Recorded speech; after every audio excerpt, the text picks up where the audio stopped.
ये कब कहती हूँ तुम मेरे गले का हार हो जाओ। ये कब कहती हूँ तुम मेरे गले का हार हो जाओ।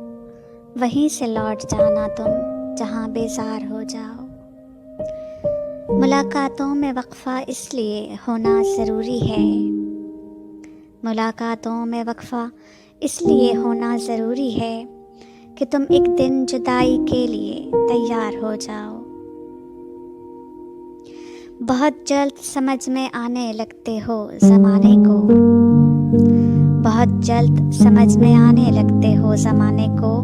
बहुत आसान हो थोड़े बहुत दुश्वार हो जाओ।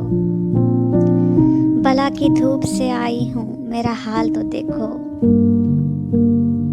बला की धूप से आई हूँ मेरा हाल तो देखो।